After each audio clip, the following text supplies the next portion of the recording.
안녕하세요. 저는 서울에서 직장을 다니며 아이 셋을 키우고 있는 다둥이 맘입니다. 나이는 40대 초반이고 남편이랑은 동갑이에요. 친정이랑 시댁이 모두 다 지방에 있는지라 서울살이는 저나 남편에게 너무 힘든 일이곤 했습니다. 타지로 떠나와서 지낸다는 현실에서 마주하게 되는 외로움은 당연히 매번 느꼈던 것 같고요. 자식들을 하나도 아닌 셋이나 낳고 키우다 보니 육아로 인해 정신없이 하루가 흘러가는 날들이 다반사이긴 했으나 그렇게 무시무시한 하루를 보내고 찾아오는 한밤중에 늘 우울하고 공허했어요. 이게 잘 사는 건가 싶은 회의감이 들었습니다. 그래도 자식을 키우며 얻는 보람과 행복이 분명히 있기에 거기서 어떻게든 인생의 방향을 찾아보려고 노력했습니다. 하지만 잘 흘러가고 있는 듯 보이다가도 결혼을 했다는 사실 자체는 결국 힘들게 하곤 했어요. 마음을 힘들게 하는 걸로도 모자라 제 몸뚱이까지 지치고 힘들게 만들었다는 게 가장 정확한 표현일 것 같습니다. 저희 남편은 종갓집 장남도 아니에요. 그렇다고 뭐 경제적으로 부유하다거나 큰 덕망을 쌓아서 집안 자체가 유명한 것도 아니고요. 정말 아주 그냥 지방에 있는 소도시 중에서도 소도시인 곳에서 오랫동안 정착만 하고 사는 평범하디 평범한 집안에서 태어났답니다.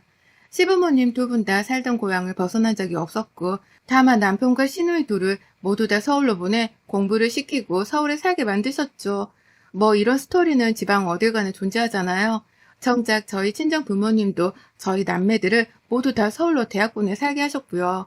그렇다 보니 결혼하면서도 지극히 수준이 맞고 비슷한 환경을 가진 두 집안 사람들이 만나서 한 가족이 된다고 생각했습니다. 가족 갈등 같은 건 집안 차이가 많이 나는 사람들한테나 일어나는 일이지 나같이 평범한 결혼을 하는 사람들에게는 절대로 일어날 일이 아니라고 믿었죠. 하지만 이게 웬걸요.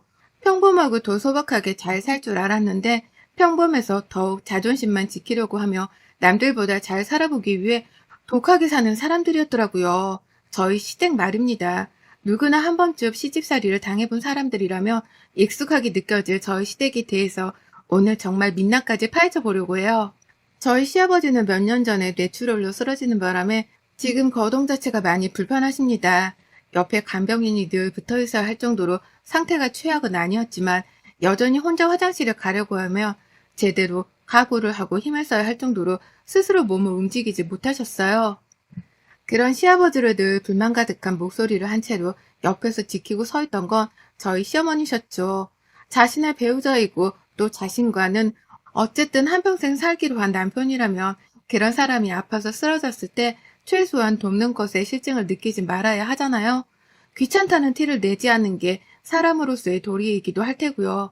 하지만 저희 시어머니는 제가 봐도 성격이 정말 별나고 또 셌습니다. 내가 이 나이 먹고 네 시애비 뒤치덕거리를 하고 산다. 라는 말을 시아버지 앞에서 거침없이 할 정도로 눈치도 없고 이기적이었어요. 이유는 딱 하나. 젊을 적에 어머님이 아버님 때문에 고생도 많이 하고 시집살이도 많이 당해서였습니다. 그걸 복수라도 하겠다는 듯 나이가 들어서야 큰 소리를 내는 시어머니가 어쩔 때 많이 안쓰럽기도 하고 그랬답니다. 그러니 며느리인 저는 잠시 뒤로 물러나 시부모님을 지켜보곤 했죠. 하지만 시집살이를 당해서 고생을 많이 하고 살았다는 저희 시어머니가 정작 저를 가장 힘들게 하는 장군님이셨어요.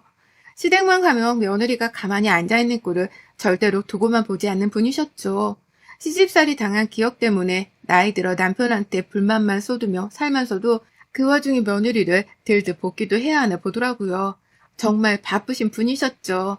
아이를 연달아 낳으면서 산후조리도 충분히 하기 힘들었고 산후조리를 한다고 하긴 했으나 직장을 다니며 육아를 병행하다 보니 몸이 금방 지치고 힘이 드는 건 예상했던 일이었습니다. 그 바람에 급한 대로 지방에서 친정 어머니가 올라와 육아도 도와주시고 남편이랑 저 출근길에 아침도 차려주면서 많은 도움을 주셨는데요. 며느리가 아무것도 하기 싫어 친정 엄마한테 도움을 빌려 팔자 편하게 살려고 한다면서 덩달아 저희 집에 쫓아오기도 하셨어요. 그리고는 고집을 부려 결국 친정엄마를 친정으로 돌려보내셨답니다. 시어머니가 대신 아이들을 돌봐주셨냐고요? 아니요. 그 후 본인은 할 일을 다 마쳤다는 듯 친정엄마의 뒤를 이어 시댁으로 돌아가셨어요. 그리고 저랑 남편은 보기 좋게 육아와 살림에 더욱 바빠지며 더욱 치열한 나날을 보냈고요. 왜인지 같은 여자로서 며느리를 전혀 이해해주려 하지도 않는 것 같았습니다. 본인도 딸 자식이 둘이나 있으면서 며느리는 그런 딸로 봐주지도 않으셨어요. 시누이들도 모두 다 시집을 갔고 어쩌다 가끔 만나서 모이면 자기네들 시어머니 뒷담화를 까느라 눈에 불을 켜고 말을 하곤 했거든요. 그럴 때마다 시어머니가 무슨 반응을 보이실까 싶었습니다. 시누이네 시어머니들이 하는 짓이 저희 시어머니 하는 짓이랑 똑같았거든요. 하지만 어머님은 까막 눈에 까맣기라도 된다는 듯 시누나 시어머니 뒷담화만 할 줄 아셨고 스스로가 어떤지에 대해서는 되돌아보려 하지도 않으셨네요. 그리고 시누이는 말리는 시누이가 더 밉다고 하더니만 딱 그 짝이었죠. 우리 엄마는 안 그렇지. 우리 엄마가 그러더라도 네가 그러려니 해. 너무 시집살이를 많이 당해서 힘들어서 그런 거니까. 라고 하면서 제 시어머니만큼은 제가 이해를 해야 하는 거라는 걸 두고두고 강요하곤 했답니다. 자기는 시어머니가 싫어 죽겠다 하면서 저한테만큼은 미운 시어머니를 참고 살라 하는 시누이들이었죠. 그리고 그 중에서도 둘째 시누이는 정말 얄미움의 최고조였네요. 꼭 제가 시댁에서 명절을 다 보낸 후 친정으로 가고자 할 때마다 둘째 시누가 시댁에 들이닥치곤 했습니다. 저도 친정에 가고 싶은 마음이 굴뚝 같고 빨리 이놈의 시댁에서 벗어나고 싶었는데요. 시누는 나 올 때까지 가면 안 된다. 나 니들 얼굴 보고 싶으니까 꼭 있어. 라는 식으로 강요를 하며 저희를 시댁에 묶어놨어요. 그리고는 막상 시댁에 오자마자 보란듯이 저에게 음료를 내오라는 둥, 과일을 깎아오라는 둥에 일을 시켜먹곤 했죠. 참 간사한 사람이었어요. 같은 며느리이면서 그리고 같은 딸 자식이면서 어쩜 저렇게 내 마음을 이해해주지 못할까 싶어 가장 미운 사람이기도 했습니다. 그래서 최대한 명절이 아니고서는 시누이랑 얽히지 않으려고 했어요. 평상시에 만나더라도 절대로 좋은 말을 듣지 못할 것 같았거든요. 그러니 차라리 멀리 거리를 두고 사는 게 훨 현명하다 싶었고 평상시엔 일하느라 바쁘다며 시누이들이 서울에 모인다고 해도 칼같이 거절했습니다. 우리 집에 오려고 하면 남편이랑 머리를 맞대가면서 절대로 내 집 안에만큼은 들어오진 못하게 했죠. 그러다 최근 몇 년 코로나 때문에 저희가 시댁을 못 갔어요. 못 가더라도 저도 그렇고 남편도 그렇고 애들까지 코로나에 걸려 정말 큰 고생을 겪었습니다. 남편은 코로나 완치가 되고 나서도 거의 3달 가까이를 헛기침을 하면서 후유증을 견뎌야 했습니다. 저는 코로나 걸렸을 때 심한 몸살에 두통을 앓다가 코로나 후에는 생리불순에 식욕부진까지 찾아와서 겁이 날 정도로 살이 빠졌습니다. 그 바람에 혹시 더 큰 병이라도 걸렸나 싶어서 건강검진까지 받았을 정도로 마음고생을 했네요. 그런데도 시어머니랑 시누이는 그저 명절에 오지 않아서 좋겠다며 저한테 팔자좋겠다는 막말이나 늘어놓더라고요. 병원에 다녀오고 그 와중에 애들 보느라 오늘 하루가 정신없었다고 말을 하면 위로라도 해주면 될 텐데 위로는커녕 오히려 너 지금 내 앞에서 바쁜 척 일부러 이러는 거지? 라는 말로 한방 뒤통수를 크게 때렸답니다. 시누이요? 같은 서울에 살면서도 아플 땐 코빼기도 보이질 않더니 자기가 코로나에 걸렸을 때 와서 죽 좀 만들어 달라며 사정을 하더라고요. 당연히 안 갔습니다. 뭐 이쁘다고 확진자 집에 찾아가는 위험까지 감수해서 죽을 써주겠냐고요. 다만 정말이지 이기적이기만 한 신우 말본새가 볼수록 거슬렸네요. 그렇게 코로나 시국을 보내다 이번에 추석이 다가오니 시어머니가 난리를 치더라고요. 집에 꼭 와서 이전처럼 전도 붙이고 제사도 직접 며느리가 차린 음식으로 올리겠다며 와라 노래를 부르는 겁니다. 추석을 다 같이 보낸 지도 오래되었다며 서글프다는 등의 하소연도 하고 평소에는 잘 찾지도 않은 손주 손녀들이 보고 싶다며 애들 타령도 하셨네요. 그러니 저희 부부도 별 수 없었어요.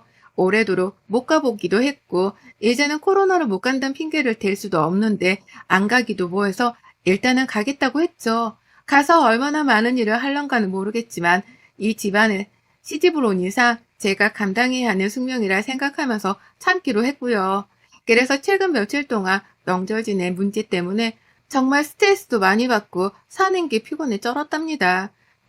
육아 살림에 직장을 이어 이제 또다시 시집살이가 시작되었다고 생각을 하니 여자로서 이런 삶에 많이 지쳐버리고야 말았네요. 그러다 결론을 내렸어요. 사실은 남편의 아이디어였죠. 남편이 시장에 가서 요즘 많이 파는 그 차례 음식을 사가자고 하는 거예요. 뭐하러 요즘 같은 세상에 며느리가 혼자 시댁에서 전까지 붙여가며 제 세상을 차리겠냐고요. 아무래도 며칠 동안 제가 시댁 문제로 힘들어하는 것에 대해서 위로를 해주고자 건넨 말 같았습니다. 그런 남편의 말에 힘도 났고 생각해보니 제사 음식을 사간다고 뭐가 크게 다를까 싶어서 그러겠다. 저도 마음을 먹었죠. 어차피 돈을 지불하는 것도 제 지갑에서 나갈 일이니까 시댁에는 말만 전달을 하기로 했어요. 원래부터도 음식이며 요리할 준비를 아무것도 해놓지 않으셨긴 했으나 그럼에도 혹시나 싶은 마음에 일단은 제가 대표로 시어머니에게 연락을 드렸습니다. 제사 음식은 다 사서 준비를 해갈 테니 아무것도 하지 말고 계시라 말씀드렸어요. 그러자 시어머니는 요즘 그런 것도 살 수가 있니? 라는 반응을 보이면서 처음에는 무척 신기해 하더라고요. 제사 음식을 직접 만들어 들고 오는 게 아니라 밖에서 사가지고 오냐는 것도 재차 확인하듯이 물어를 보셨고요. 충분히 설명을 드렸습니다. 돈도 내가 지불하고 음식도 잘 만드는 곳으로 선별해서 잘 들고 가겠다고 말씀을 드린 후 대화는 잘 마무리했어요. 어머님도 계속 알겠다고 하면서 다른 말은 없으셨고요. 그런데 뜬금없이 둘째 시누이한테서 연락이 왔습니다. 솔직히 전화가 걸려왔을 때 살짝 불안하긴 했는데요. 전화를 받자마자 아니나 다를까 제사 음식을 사온다는 것 때문에 화가 머리 끝까지 나서는 연락을 해왔더라고요. 지가 뭔데 말입니다. 아니, 내가 살다 제사 음식을 사서 가져온다는 며느리는 처음 들어보네? 우리 집이 그렇게 우스워? 얼마나 우스웠으면 제사 음식을 감히 사오겠다는 생각을 다 해? 라고 하면서 소리를 치는데 귀가 떨어져 나가는 줄 알았어요. 너무 크게 소리를 질렀거든요. 이게 시누이가 이만큼이나 화낼 일인가 싶어 어안이 벙벙했습니다.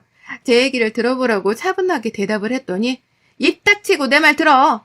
라는 말과 함께 뭔 말인지도 알아들을 수 없을 만큼의 말들을 빠르게 뱉어냈죠. 주제 파악을 못하고 음식을 밖에서 사온다느니 밖에서 돈 버는 요새 떨지 말라느니 하며 별별 듣도 보도 못한 악담을 죄다 들었습니다. 무식하게 소리부터 질러대는 시누이와 달리 저는 바로 행동으로 옮기겠다며 그 말들을 모조리 다 녹음해 버렸고요. 시누는 한참 동안이나 씩씩대며 화를 멈출 줄 몰라 했고 급기야 너 내 눈앞에 있었으면 내가 지금 당장이라도 네 머리채를 잡았어! 라고 하면서 대책이 없을 만큼의 거친 말도 결국 쏟아내 버렸습니다. 손으로 허공에서 머리채를 잡는 신용이라도 하고 있는 건지 전화 너머로는 공깃바람 소리까지 들리더라니까요. 씩씩대는 신우의 숨소리랑 섞여서는 햅사 협박 전화를 방불케 했습니다. 그리고 그때 전 정말 지금에 와서도 왜 그랬는지는 모르겠지만 너무 무섭고 황당하고 말도 안 나올 정도로 억울해 죽겠는데도 너무 거칠게 말을 쏟아내며 지 혼자 씩씩거려 어쩔 줄 모르는 신우가 우스워 죽을 뻔했어요. 정말 지금도 왜 이게 웃긴 상황으로 느껴졌는지 모르겠지만 자기 시댁에 이어서 친정 제사까지 걱정하며 오지랖을 있는 대로 떨어대는 신우가 너무 애잔하고 우겨 죽을 뻔했네요. 자기는 시댁에 가서 전도 붙이고 고생한 바가지로 하며 또 시집살이를 당할 게 뻔한데 친정집 며느리는 편하게 음식 사다 상에 올리며 편하게 보낼 생각에 질투가 났을 신우의 속마음이 훤히 보였습니다. 그러니 전 뒷감당을 하지도 못한 채 그 자리에서 하고 웃어버리고야 말았어요. 순식간에 벌어진 일이었습니다. 한 번 웃어서 그런가 두 번째 웃음이 터진 건 일도 아니더라고요. 라면서 배를 잡고 뭐 이런 모질한 사람이 다 있냐며 막 웃어 제꼈어요. 그러니 신우도 더 열이 받아 소리를 지르고 너 가만 안 둔다고 또 벼르고 난리를 치다 전화를 끊었죠. 저는 뒷감당이 안 될까 겁이 났으나 일단 최대한 침착하고자 했어요. 웃어서 눈물도 나오는데 이 정신나간 신우가 어떤 방법으로 복수를 하려들까 싶어 그게 뒤늦게야 걱정이 되기 시작했습니다.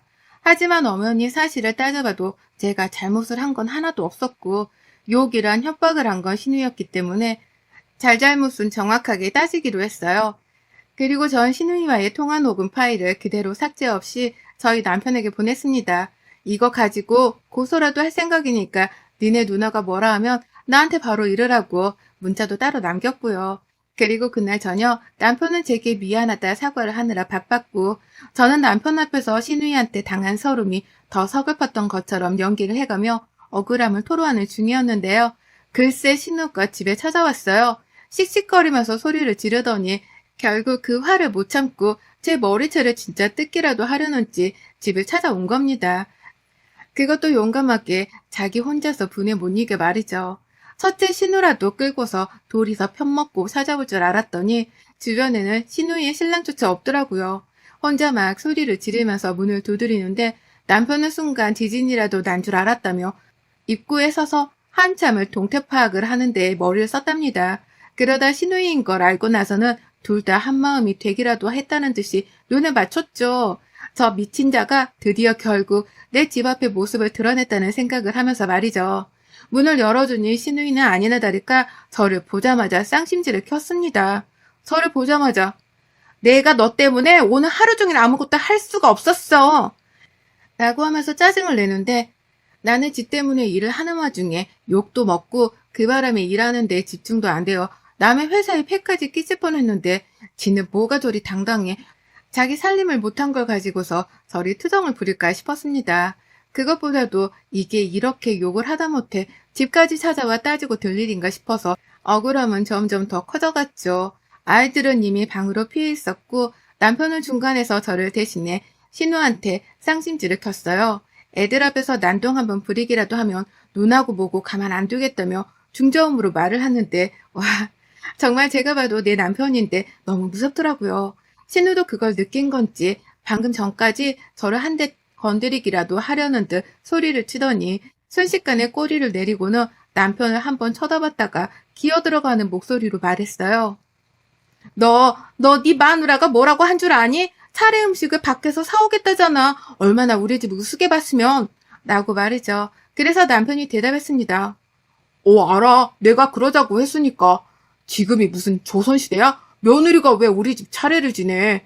그 집 우리 집 아니야? 누나들은 뭐하고 이 사람이 우리 집 차례를 지내? 라고 말입니다. 신우는 순간 흠칫하더라고요. 네가 그러자고 했다고? 라면서 재차 되묻더니 아무리 그래도 그렇지. 그래도 그런 제안은 하면 안 되지. 라면서 저와 남편을 번갈아 보며 혼을 내겠다고 손가락을 찍혀 올리는데 남편이 그랬습니다. 그거 내려라. 내 앞에서 삿대질 한 번만 더 했다간 너 진짜 눈하고 뭐고 안 봐준다? 라고요. 이야, 우리 남편이 자식 셋을 키우며 승질을 많이 죽이고 사는 줄 알았더니 불의를 보면 덤비고 보는 옛날 성격이 속에 그대로 남아있었더라고요. 신우이한테 목소리 깔고 눈 깔며 조심하라 경고를 날리는데 와, 오줌이 지릴 만큼 저까지 다 긴장이 되어 혼났습니다. 신우이는 어땠게요? 며느리 앞에서 남동생한테 혼쭐이 나는 꼴을 보이기 딱 좋겠다 싶었던지 순식간에 행동이면 말을 조심하는 티가 팍 났어요. 너는 누나가 아무리 그래도 그렇지 말이야. 라면서 지 혼자 횡설수설을 하며 그 와중에 폼은 잡겠다고 서 있는데 저는 그만 그 와중에도 웃음이 터져버리고야 말았습니다. 배꼽을 잡고 웃다 말고 아유 진짜 되도 않는 잔소리 그만하고 좀 가세요. 가라고요. 라며 제 손으로 신우한테 더 쪽팔림을 당하기 전에 나가달라고 했죠. 같은 여자로서 체면은 지켜주고 싶다고 하면서 말이죠. 그도 안 되면 오늘 전화통화를 한 내용을 가져다가 고소라도 해서 벌금까지 물리겠다고 정색을 하며 쏘아댔거든요. 그러자 신우이는 그제서야 너 그거 녹음했니? 나랑 통화한 거 그거 다 녹음도 한 거야? 너 이런 애였어? 라고 겁을 내며 놀래 자빠지려 했습니다. 그렇게 심한 욕에 비판을 한 건 본인이면서 그걸 겨우 녹음한 저한테 무서운 애라며 놀라 어쩔 줄 몰라 했어요. 그러면서도 진짜 고소를 당하겠나 싶었던지 들어보자고 은근슬쩍 제 핸드폰을 달라고 하기도 했고요. 가족들끼리 고소는 안 된다느니 말도 안 되는 소리를 우겨가며 하더니 결국 자기 스스로 꼬리를 내렸습니다. 혼자 처음부터 끝까지 화내고 겁먹고 별별 짓을 다 하더니만 이번에 또 자기 혼자 꼬리를 내리고는 사과를 하겠다고 눈을 내리깔았어요. 한 번만 봐달라고 말이죠. 자기가 별 참견은 더 안 할 테니까 제사 음식을 사가기로 한 애정대로 해가라면서 급기야 저한테 돈까지 주더라고요. 혹시나 제가 신우이와의 싸움으로 시댁을 안 갈까 싶었던지 돈 나갈 일이 있으면 쓰라고 자기 지갑에서 현금까지 꺼내 저한테 쥐어준 겁니다. 그래서 전 덥석 받았습니다. 네, 잘 쓸게요. 이걸로 좋은 음식 사다 제사상에 올리겠습니다. 라는 대답까지 꼭 해줬네요. 그리고 신우는 그렇게 제 집에 와서 제대로 붙어보지도 못한 채 기만 꺾이고 돈까지 주며 집을 나갔답니다. 그래서 이번 명절에 저는 음식을 만들지도 않고 허리 아파 고생을 하지도 않고 그저 시장에서 사간 제사 음식을 신우돈으로 사서 편하게 상위에 올리기만 하게 되었어요. 그 생각이 처음으로 이번 명절에 시댁 가는 길이 가볍게만 느껴지는 중이랍니다. 아마도 전 시댁이 들어가 콧노래까지 부르며 제사상을 차릴 것 같네요. 시어머니 속 뒤집어지는 것도 봐야 제 마음이 완전히 깃털처럼 가벼워질 것 같거든요. 여러분의 생각은 댓글로 남겨주세요. 오늘도 시청해 주셔서 정말 감사합니다.